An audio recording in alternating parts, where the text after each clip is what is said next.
C'est l'heure de la revue de la presse et des médias israéliens en direct de Jérusalem. Et nous commencerons cette revue de la presse, une fois n'est pas coutume, par un éditorial, celui de Nahum Barnea. Il s'agit d'un éditorial qui occupe les 3/4 de la une du Yediot Aharonot de ce matin. Nous sommes à la veille du Yom HaShoah, nous le savons, mais cet éditorial se rapporte à une autre journée de deuil et de souvenir, celle qui interviendra la semaine prochaine, celle du Yom HaZikaron, la journée du souvenir à la mémoire des soldats tombés au combat. Une journée de calme, titre Barnea son éditorial, et il écrit « C'est vrai, la protestation actuelle contre la réforme touche à des sujets qui sont liés à cette journée du souvenir. Et malgré cela, je considère, écrit Barnea, qu'il serait bon que les deux parties adverses laissent les cimetières militaires en dehors de toute polémique. L'immense majorité des Israéliens, écrit Nahum Barnea, y compris ceux qui manifestent chaque samedi soir, apprécieront 24 heures de silence. Par contre, précise-t-il, les festivités du jour de l'indépendance qui suivront fourniront aux protestataires de multiples occasions d'exprimer leur position.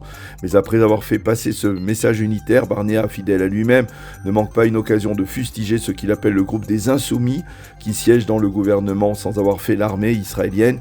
Il presse donc Binyamin Netanyahou de doter ses ministres de messages clairs auxquels ils devront se soumettre ce jour-là. Pas d'incitation, pas d'accusation, pas de gloriole déplacée, écrit Barnea. La manchette du Israël Hayom, elle est consacrée plus logiquement à la journée de deuil qui débutera ce soir, le Yom HaShoah. Le cœur n'oublie pas, titre le Israël Hayom, qui nous montre en une photo d'une grande dame très connue dans la communauté francophone de Jérusalem. Elle s'appelle Berthe Badichi. Elle est une rescapée de la Shoah venue de France. Elle a 91 ans et elle était l'une des fondatrices d'Alumim, l'association des enfants cachés en France durant la Shoah. Elle a été cachée pendant 3 ans en Savoie, dans la famille de Marie Moissonnat, qui a été nommée par la suite en 1997 Juste des Nations.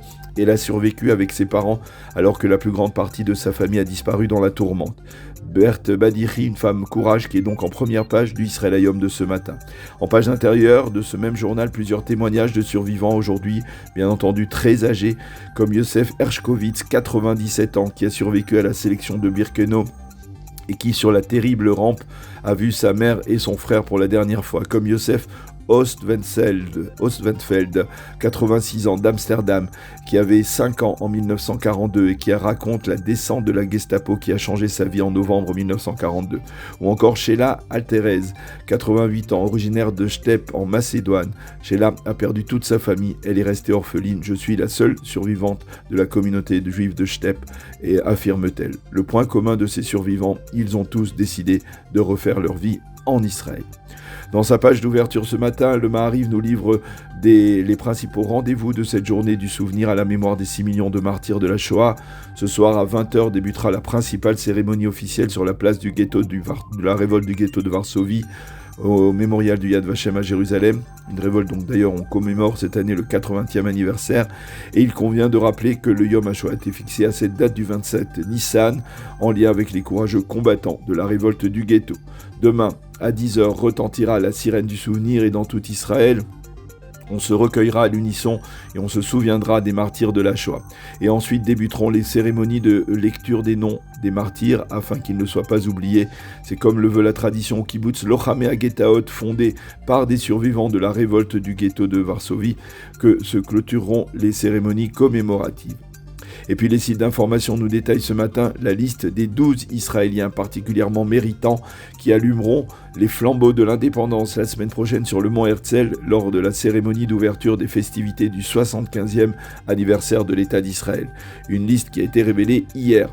Parmi ces personnalités, le général de réserve Avigdor Kahalani, héros mythique de la guerre de Kippour, le commandant actuel de la célèbre unité de Duvdevan de Tsahal, l'unité d'élite de l'armée israélienne, qui a été très sollicitée cette année dans la lutte antiterroriste et qui se présentera cagoulé, car on ne connaît pas son identité.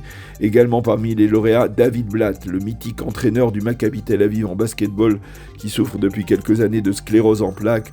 Quant au flambeau représentant le judaïsme de diaspora, il sera allumé par Sylvain Adams, le philanthrope canadien qui a créé la première équipe israélienne au Tour de France. Mais après ces titres liés aux journées du souvenir et à la journée de l'indépendance, les médias et les quotidiens israéliens continuent à nous informer des derniers développements politiques ou autres. Ainsi, la chaîne 12 a publié hier soir un nouveau sondage électoral qui confirme la tendance des précédents, à savoir un net affaiblissement du Likoud, qui n'obtient dans ce sondage que 24 mandats au lieu des 32 dont il dispose dans l'actuel Knesset. Par contre, l'Union pour l'État de Benny Gantz continue à se renforcer. Avec 28 mandats, il s'impose actuellement comme le principal parti politique d'Israël. Le Yesh Atid de Yair Lapid, lui aussi, est légèrement affaibli à 20 mandats. Affaiblissement plus sensible encore pour l'union entre le sionisme religieux et la force juive, entre Smotrich et Ben Gvir, qui n'obtient que 11 mandats au lieu des 14 actuels. L'actuelle coalition n'obtiendrait que 52 mandats, tandis que l'opposition obtiendrait 63 mandats selon ce sondage. Un sondage qui a également étudié l'option d'une formation qui serait dirigée par Naftali Bennett. Celle-ci n'obtiendrait que 8 mandats. Et puis pour terminer, les quotidiens israéliens se penchent sur les derniers développements autour d'un arrangement lié à la loi sur l'enrôlement des élèves des yeshivot. Selon cet arrangement, les élèves des yeshivot seraient dispensés de service militaire à partir de 23 ans et plus 24 ans comme c'est le cas aujourd'hui.